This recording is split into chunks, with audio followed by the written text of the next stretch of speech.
వచ్చేద్దాం. 1970వ సంవత్సరంలో పాకిస్తాన్‌లోని జనరల్ ఎలక్షన్స్ వచ్చాయి. ఆ ఎలక్షన్స్ లో ఈస్ట్ పాకిస్తాన్ అంటే బంగ్లాదేశ్ కి చెందిన అవామీ పార్టీ లీడర్ అయిన షేక్ ముజీబుర్ రెహమాన్ ప్రధానిగా ఎంపికయ్యారు.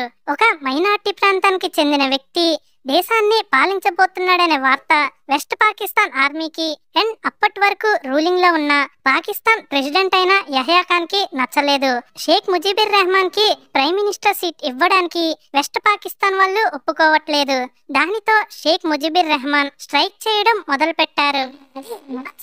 1971 షేక్ ముజీబుర్ రెహమాన్ ని కాంప్రమైజ్ చేయడానికి ట్రై చేశారు. కానీ ఎంతకీ షేక్ ముజీబుర్ రెహమాన్ ఒప్పుకోకపోవడంతో మార్చి 25, 1971 షేక్ ముజీబుర్ రెహమాన్ ని అరెస్ట్ చేసి ఒక సీక్రెట్ ప్లేస్ కి షిఫ్ట్ చేశారు. అంతటితో ఆగలేదు. పాకిస్తాన్ ఆర్మీ వాళ్ళు అవామీ పార్టీ మెంబర్స్ ని మరియు షేక్ ముజీబుర్ రెహమాన్ కి సపోర్ట్ చేసే వాళ్ళని చంపేస్తున్నారు. దీనికి ఆపరేషన్ సర్చ్ లైట్ అని పేరు పెట్టారు. ఈ ఆపరేషన్ వల్ల 3 లక్షలకు పైగా సామాన్య ప్రజలు చనిపోయారు. మిగిలిన వాళ్ళు భయంతో ఇండియాలోకి వలస రావడం మొదలు పెట్టారు. ఇండియా అలా వలస వచ్చిన వాళ్ళ కోసం క్యాంపులు పెట్టి వాళ్ళకి ఆహారాన్ని అందించేవాళ్ళు. కానీ కొన్ని రోజులకి ఆ వలస వచ్చిన వాళ్ళ సంఖ్య 1 మందికి పైగా చేరింది. అప్పట్లో మన ఇండియన్ ఎకానమీయే అంతంత మాత్రంగా ఉండేది. ఇంకా అప్పటి ప్రధానమంత్రి అయిన ఇందిరాగాంధీ గారు యుఎన్ఓ దగ్గరికి వెళ్లి ఈస్ట్ పాకిస్తాన్ అంటే బంగ్లాదేశ్ కి హెల్ప్ చేయమని అడిగారు. కానీ ఇందిరాగాంధీ గారి మాటల్ని యుఎన్ఓ వాళ్ళు పట్టించుకోలేదు. దానితో April 28, 1971 chief of the army staff గా ఉన్న శామ్ మానిక్షా గారిని పిలిచి అప్పటి బంగ్లాదేశ్ లోపలికి ఇండియన్ ఆర్మీని పంపించమని అడిగారు. కానీ దానికి శామ్ మానిక్షా గారు ఒప్పుకోలేదు. రాబోయేది వర్షాకాలం. ఆ సమయంలో బంగ్లాదేశ్ లో నదులు సముద్రాలుగా పారుతాయి. ఆ సమయంలో యుద్ధం మంచిది కాదని చెప్పారు. దానితో ఇండియా యుద్ధాన్ని కొన్ని నెలలు వాయిదా వేసింది. నవంబర్ నెల వచ్చింది. బంగ్లాదేశ్ మీద పాకిస్తాన్ పట్టు సాధించాలంటే బంగ్లాదేశ్ లో ఉన్న పాకిస్తాన్ ఆర్మీ వాళ్ళకి ఆయుధాల సఫరీ ఆగకూడదు. గాలి మార్గంలో పంపిస్తే ఇండియన్ ఆర్మీ అడ్డుకుంటుంది. అదే ఇండియాలో ఏదైనా సర్ప్రైజ్ అటాక్ చేసి ఇండియాని డైవర్ట్ చేయాలని అనుకున్నట్టుగా పాకిస్తాన్ వాళ్ళు టిఎన్ఎస్ గాజీకి 2 టార్గెట్స్ ఇచ్చి పంపించారు. ఆ 2 టార్గెట్స్ ఏమిటంటే, ఒకటి అప్పట్లో ఇండియాకి one and only air craft carrier అయిన ఐఎన్ఎస్ విక్రాంత్ ని ధ్వంసం చేయాలి. ఇంకో టార్గెట్ విశాఖపట్నం పోర్ట్. అనుకున్నట్టుగా గాజీ సబ్మెరైన్ బయలుదేరింది. కానీ డిసెంబర్ 4, 1971 గాజీ మునిగిపోయింది. ఈ సబ్మెరైన్ ఎలా మునిగిపోయిందని చెప్పడానికి చాలా థియరీస్ ఉన్నాయి. ఆ థియరీస్ అన్ని చెప్తే వీడియో లెంత్ పెరిగిపోతుంది. ఆ థియరీస్ ఏంటో కావాలంటే ఒక స్పెషల్ వీడియో చేసి చెప్తాను. డిసెంబర్ 2 నుంచి పాకిస్తాన్ లో ఉన్న వాళ్ళకి గాజీ సబ్మెరైన్ కి కనెక్షన్ తెగిపోయింది. దానితో పాకిస్తాన్ వాళ్ళు ఇండియాకి గాజీ సబ్మెరైన్ దొరికేసిందనుకొని డిసెంబర్ 3, 1971 ఇండియన్ టైం ప్రకారం సాయంత్రం 5:45 పాకిస్తాన్ ఎయిర్ ఫోర్స్ ఇండియాకి చెందిన శ్రీనగర్, అవంతిపూర్, జోధ్పూర్, అంబాలా, ఆగ్రాతో కలిసి మొత్తం 11 ఎయిర్ బేస్ల మీద పాకిస్తాన్ ఎయిర్ ఫోర్స్ దాడి చేసింది. దానితో స్వతంత్రం వచ్చిన 25 సంవత్సరాల లోపే ఇండియా అండ్ పాకిస్తాన్ మూడోసారి యుద్ధం చేసుకోబోతున్నాయి. ఆ రోజు రాత్రి ప్రధానమంత్రి అయిన ఇందిరాగాంధీ గారు రేడియోలో మాట్లాడుతూ ఇలా అన్నారు: ఈ రోజు Pakistan air force India air బేస్ల మీద దాడి చేసింది. దానితో ఇండియా కూడా తిరిగి దాడి చేయనుందని చెప్పారు. ఆ రోజు నైట్ పాకిస్తాన్ ఎయిర్ ఫోర్స్ మళ్ళీ ఇండియా మీద దాడి చేయడానికి వచ్చాయి.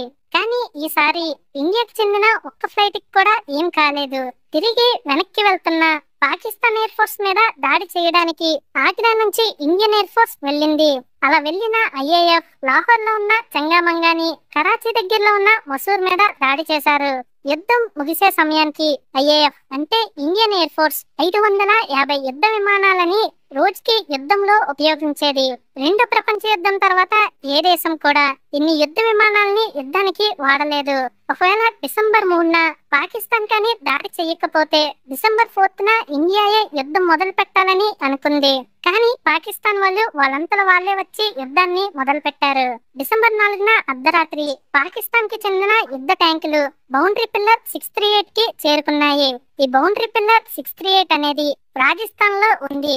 ఇది ఇండియా మరియు పాకిస్తాన్ కి బోర్డర్. ఇండియన్ ఆర్మీ ఆ రోజు రాత్రి యుద్ధ ట్యాంకుల శబ్దాన్ని విన్నారు. ఆ ప్రదేశాన్ని లోంగవాల్ అని అంటారు.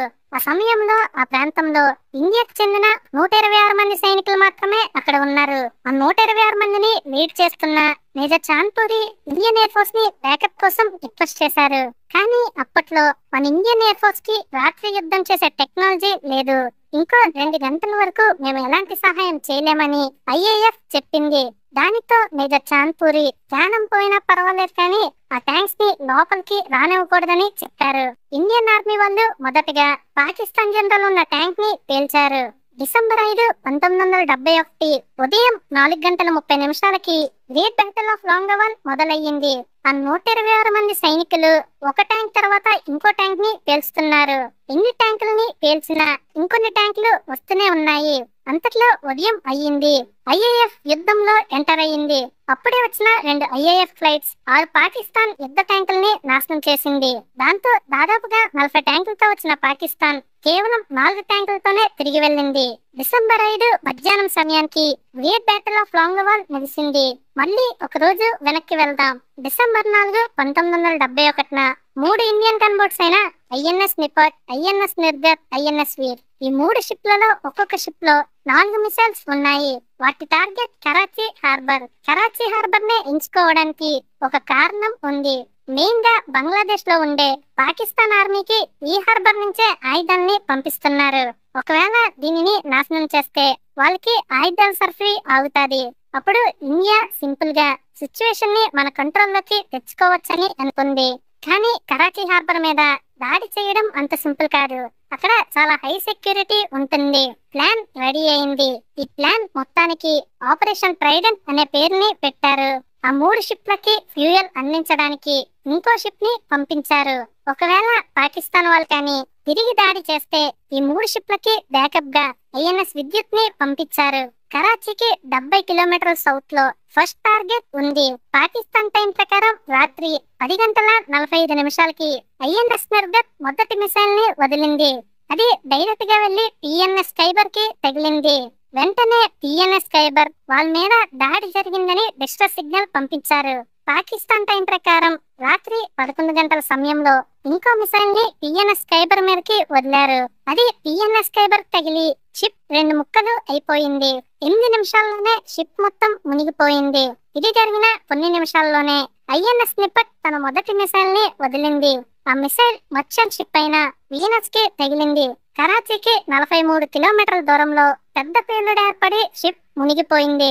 ఐఎన్ఎస్ నిప్పట్ వదిలిన ఇంకో మిసైల్ టిఎన్ఎస్ షాజహాన్ కి తగిలింది.